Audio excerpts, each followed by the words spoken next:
The mind that we experience is an embodiment of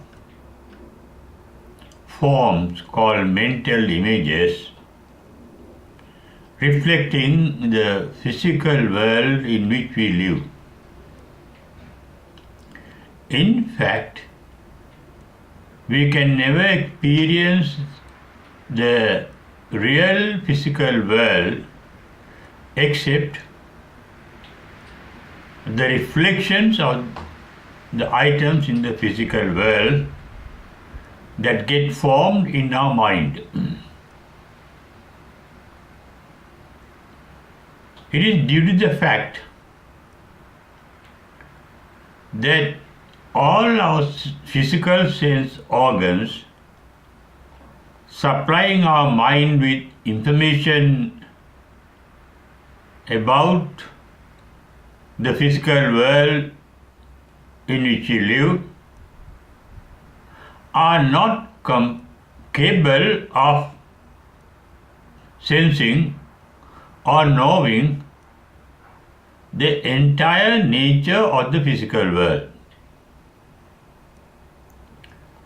The capacity of all our sense organs are limited, restricted. For example, our eyes cannot see everything in this physical world. Even our body, our eyes cannot see completely. For example, our body is made of atoms. Scientists have found out that more than 99.9% of an atom is empty space.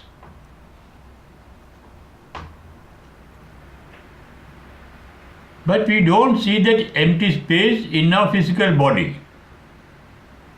No, we can see the atoms or subatomic particles that are the building blocks of our physical body. Similarly, we cannot hear all the sounds in our world without a relevant instrument. We cannot hear mobile waves, radio waves. We cannot see TV waves.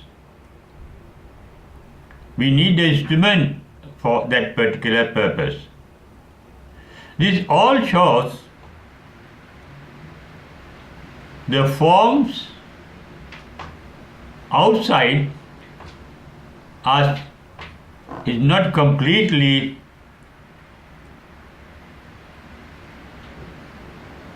not coming to our awareness. All that come to awareness are the mental images or the mental forms. A form, for its existence, needs time and space.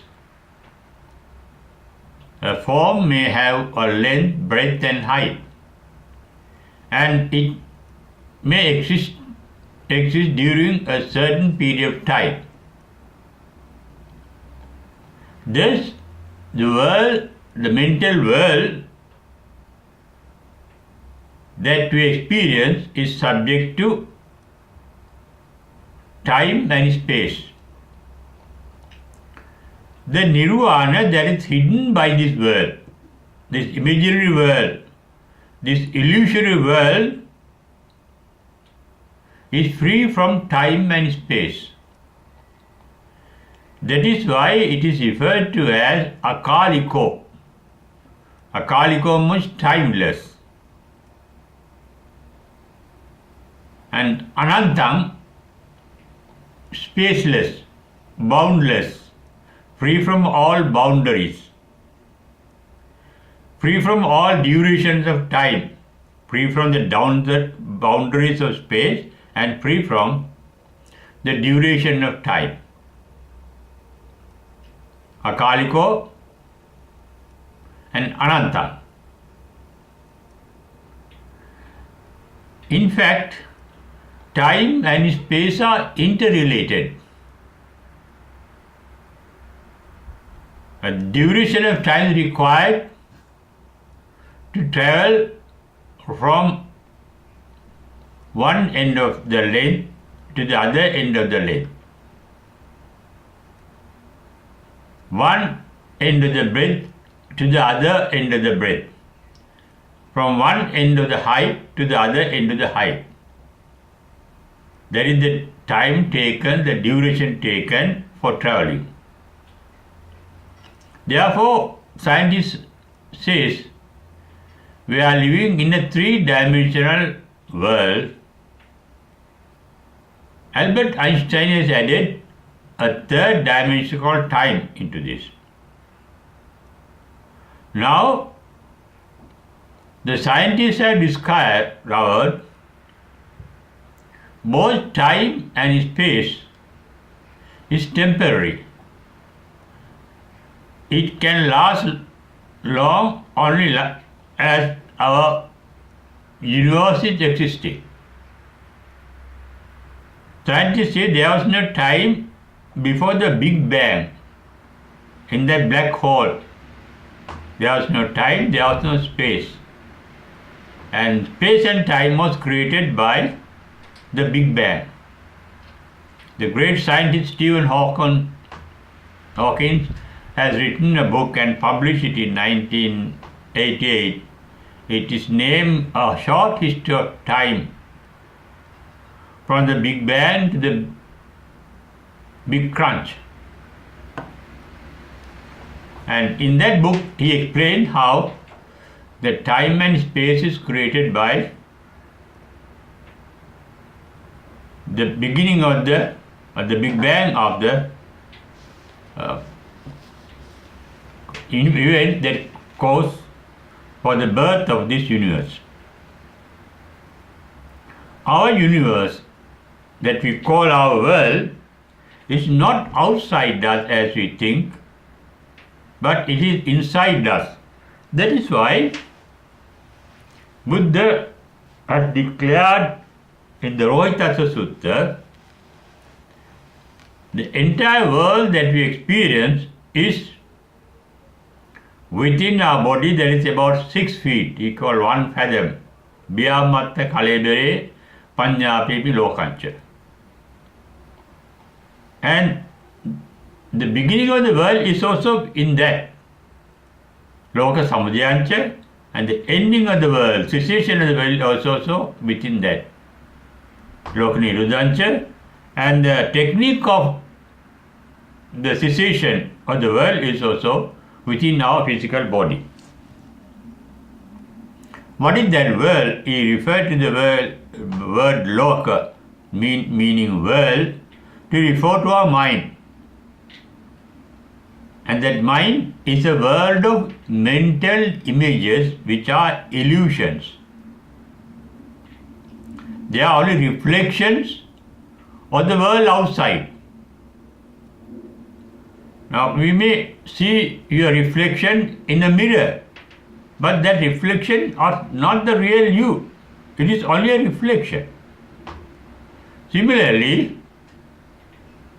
we may recognize many things outside us, but we are not recognizing the things outside, but only the reflection of those things.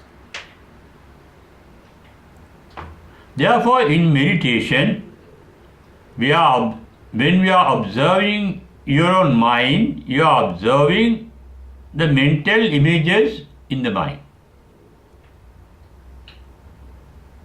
When there is observation of mental images, there must be the presence of the observed, the mental images called the observed, and the consciousness observing the mental images that we can call the observer. There must be observer and there must be the observed for the presence of the activity called observation.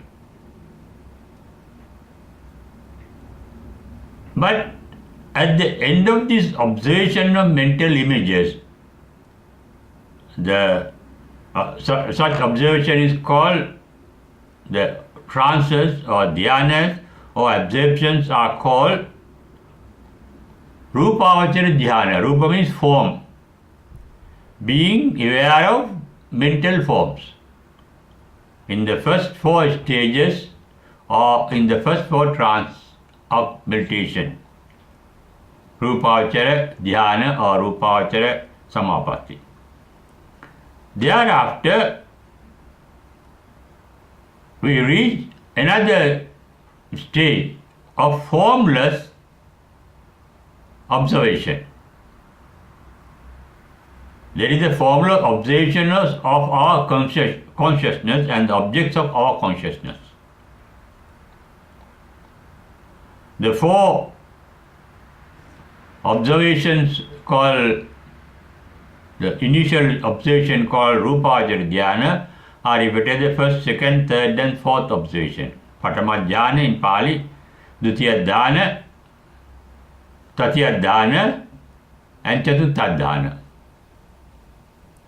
And that is the absorption or the dhyana in which one can get enlightened.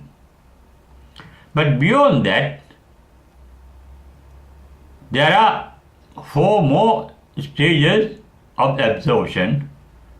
They are called Akasananchayatana. Akasa means empty space. There are no forms. When the mind becomes very fine through its observation, there is no form but only the empty space. Akasa means space. Akasananchayatana, that mental institute. Ayatana means an organization, a mental organization capable of being aware of empty space. That is the empty space is the object of the mind, object of the consciousness. Then after stages, there is the development of the consciousness. There is the awareness only the consciousness. So Vijnanam Chayatana. Vijnana is the consciousness. One is aware that one is conscious, that's all. Not even space. Then the mind gets thinner and thinner in observation, finer and finer in observation, and one reaches the next trance called Akinchanyayatana. There is awareness, but one does not do what one is awareness. One is aware. Awareness is there, but to be aware, there must be the object of awareness. Whether there is an object of awareness or no. Because in the previous chant there was awareness, and awareness itself became the object of awareness. For example, it is the same mind that becomes aware of the mind itself. Similarly, it is the same consciousness that becomes aware of the consciousness. But here, there comes a stage, what is I am conscious of? No. There is consciousness, there is some kind of sensation, I don't know what this sensation is. Akinchanyata. Then there comes to a stage where one is not sure whether one is conscious or unconscious. Neva sanya na sanyayatana. That is the final stage of the development of spirituality in meditation. But in Buddhism, these 8 stages are given in the Brahmanic meditation, that Vedic meditation that existed even before the Buddha. Buddha himself and his disciples are reported to have reached another trance beyond that Neva Sanya Na Sanyayatana. It is well explained in the Moggallana Samyutta of Samyutta Nikaya of the Tripitaka. It says, Reverend Moggallana, after the 8th trance, reached a 9th trance called Animicca Samadhi.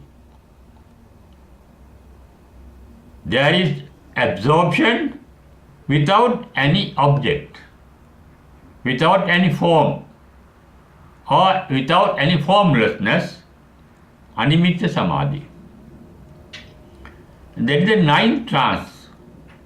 And Buddhism referred to a 10th trance called Sanya Vedaita Nirodha Samapatti. Ending of consciousness. And that is referred to as Vijnana Kaya also in the Buddhist teaching. Ending of consciousness. Vijnana Kaya means ending of consciousness. That is the worldly consciousnesses.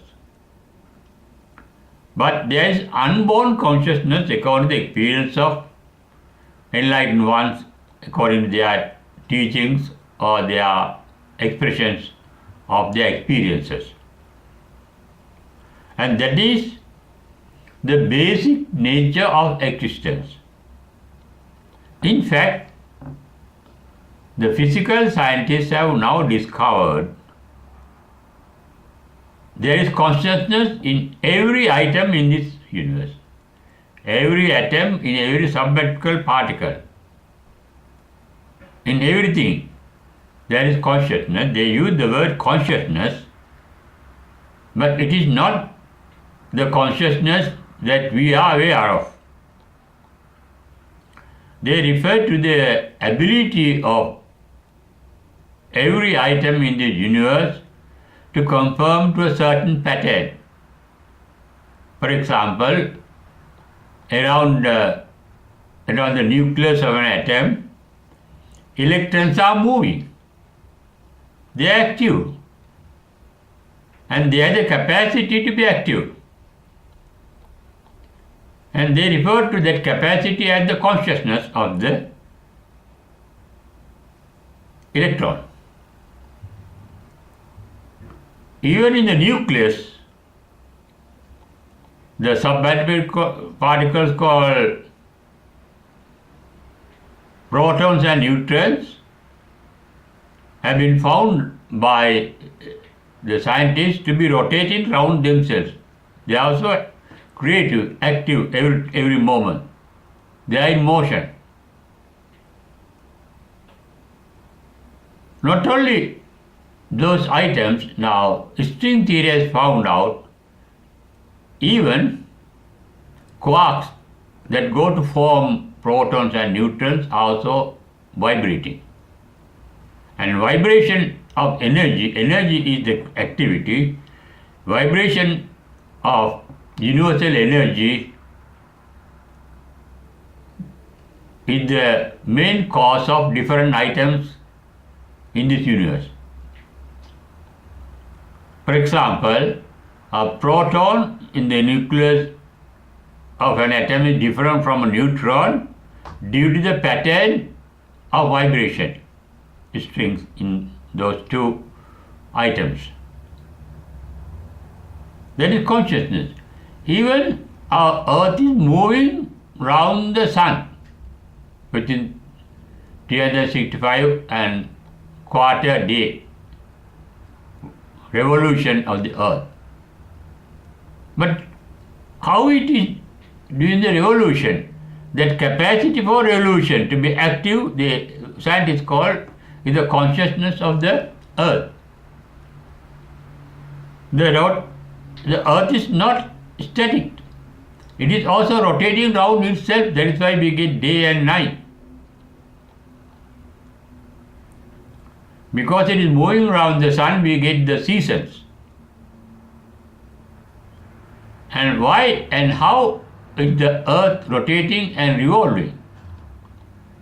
It is that capacity called consciousness. They know what to do. Even trees have consciousness. They have the capacity to be born, to grow. Bear leaves, flowers, fruit. That capacity is the consciousness of the plant. Therefore, consciousness is the basic creator of this universe according to this scientific discovery. In addition to this creative consciousness, Buddha has discovered a non-creative consciousness. And that consciousness is called asankata. When something is created, it must have a beginning, it must have a duration of decay and transformation, ultimately ending in cessation of that activity. That is the realization the Buddha's first disciple called Anya Kondanya had after listening to the Buddha's first sermon called Dhammacakkappavattana Sutta. Buddha declared at the end of the sutra, at the end of the discourse, that Reverend Kondanya got the eye to see the mental formations, creations, decay, and cessation of mental formation, mental images. Buddha's own words are Asmato Kondanyasa Virajang Vetamalan Dhammacakkum Udapadi. There arose the eye, the ability, the capacity in the Reverend Kondanya, to see his own mental images formation. Dhammacakkum, it is mental formations that we are consciousness of in our mind are called Dhamma in the Buddha's language. They are the object of our mind. For example, the object of the eye are called Rupa in Pali form. The objects of the ear are called Saddha, sound. The object of the tongue is called Rasa, taste.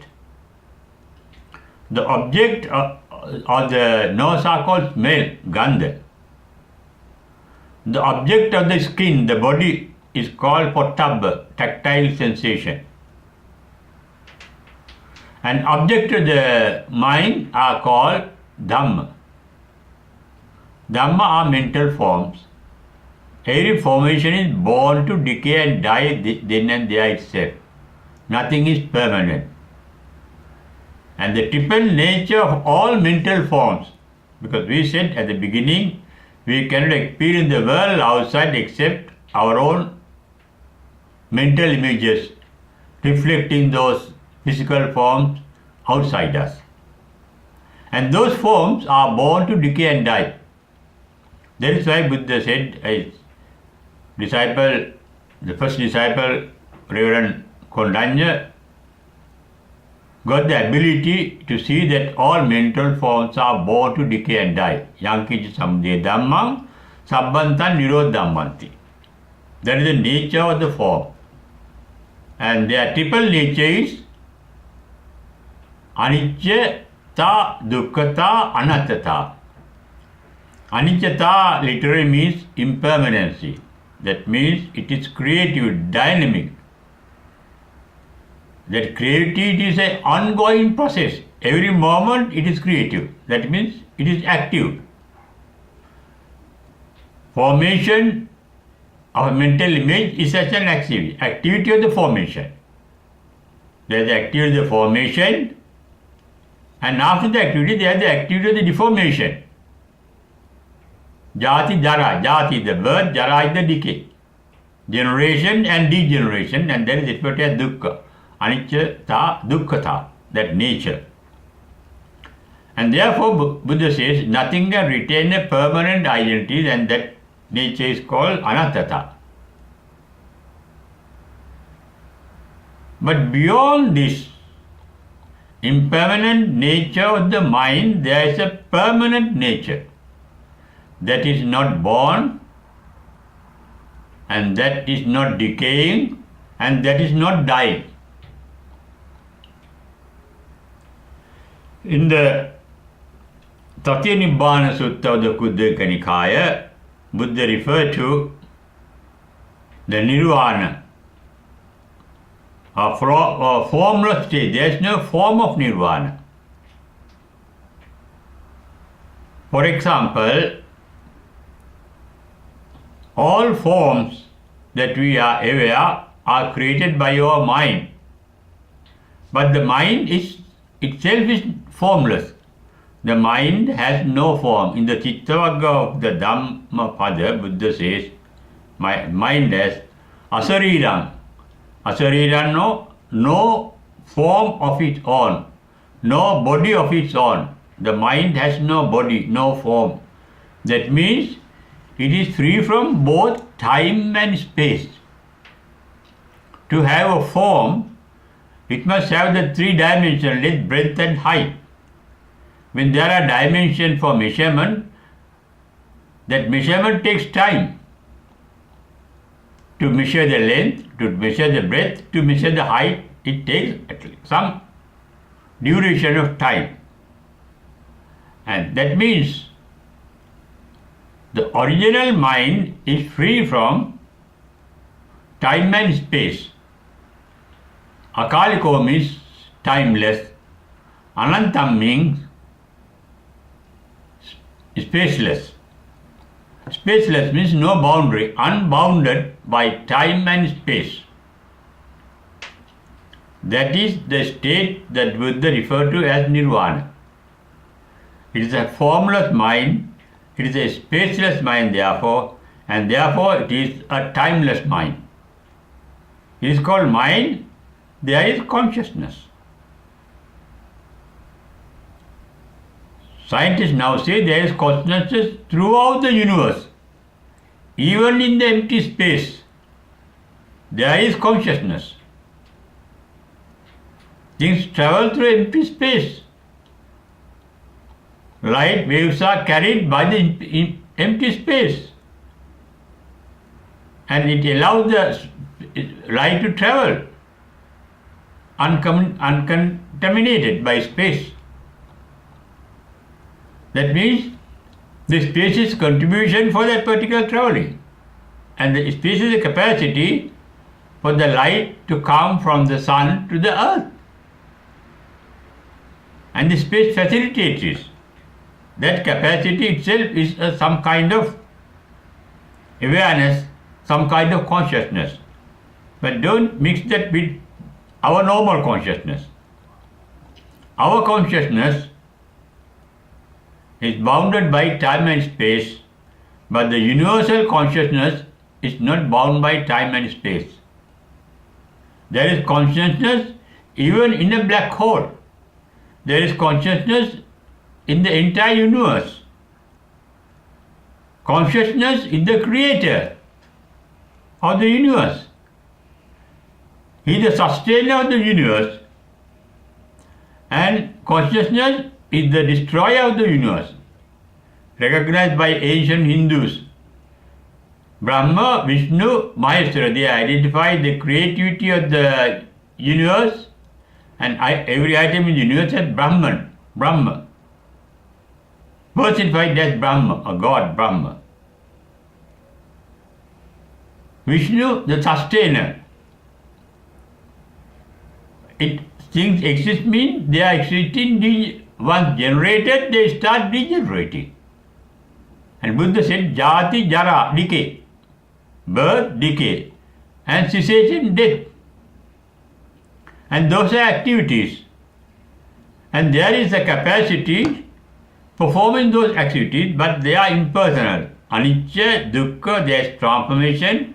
Anatta means no personality, no being. In fact, in the modern sense, anicca means universal dynamism. What is universal dynamism? The dynamism created by the energy. Both universal dynamism and the universal energy are not two different items, the same item, like the same side of the coin. Universal energy is not a permanent thing, it's a creativity. Therefore, it is dynamic. When the energy is dynamic, there is always a transformation of that form of the energy. Transformation of energy is called dukkhata. As there is constant transformation of every form created by the universal energy, nothing can retain a permanent identity, and that is called dukkha. And beyond that, Buddha says, there is a non-physical. Now we know the physical consciousness. There is a non-physical consciousness. It may be wrong to use the word consciousness, but we don't have any other word. A non-physical state called Nirvana, beyond all physical activities. In Satya Nibbana Sutta of Khuddaka Nikaya, Buddha referred to it as Abeywickrama. Bhikkhu or Bhikkhu, there is something, some state, ajatan, that is not born. That means abhutan, that has not been the result of an event, not happened. It did not take place. Without any manifestation, it is there, non-manifested, non-born, that is ajata, abhuta, non-manifested, akata, not done, not done by any creator, nobody. Asankata, it is not composed of something that were existing before the creation. Asankata. And he said, Abeywickrama, such a state. And that state is free from all forms. Any formation must have a space and time, bounded by space and time forms. But Nirvana is not bounded by time and space, free from time and space. And that very state is nowhere else within our body. Rohita Sutta Buddha says, that state, Nirodhasya, Lokancha Nirodhancha, is within our 1 fathom, our body of about 6 feet. To realize that, we have to sharpen our awareness called sati. That is the path of Buddhist meditation. First, you become aware of, as I mentioned earlier, aware of the mental formations. They are born to decay and die. Then become aware of the consciousness itself. Become aware of the subject of consciousness. Consciousness itself becomes subject of consciousness. And be in a state without any object of consciousness, animitta samadhi.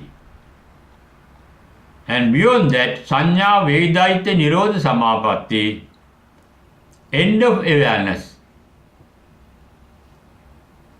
But that does not mean there is another awareness beyond time and space in Nirvana, according to the experiences of the enlightened ones. To reach that, the one and only method, with the referred in Mahasatipatthana Sutra, as being aware of one's own physical activities, Kayanupassana, bodily activities, Vedananupassana, activity of the feelings of the heart, Chittanupassana, mental formation of the brain, and Dhammanupassana, the finer forms of mental formations or non-formation called Nirvana. Nirvana is not a negative. There is a negative formation. To be aware of positive formations and negative formations. And we all have the capacity to go beyond the mind of forms, because our mind is a reservoir, our seed, our container of mental images. And when all mental images are removed from the mind, removed means they become empty. We use mental images for thinking. Thinking is caused by our desires. Positive desire called bhavatanha, which leads based on likes, based on dislikes of bhavatanha, and kamatanha means searching for pleasure. when the mind reaches the level of not searching for any more pleasure. Because searching for pleasure is a mental exertion that burns the mind. When the mind is not active, the mind is not burning. Pasapacchaya Vedana.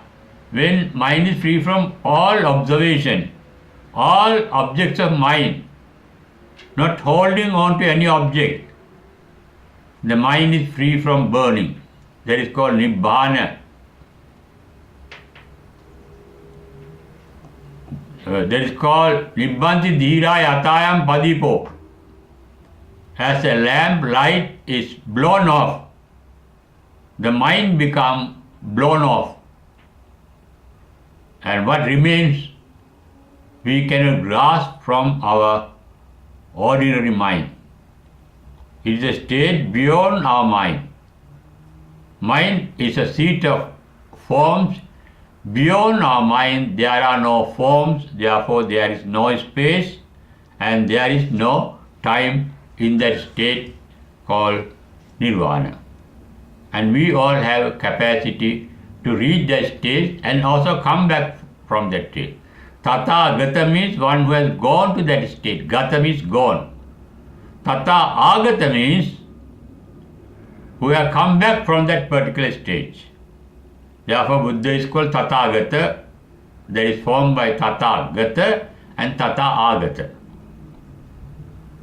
We all have the capacity to develop our mind to that stage of spiritual development.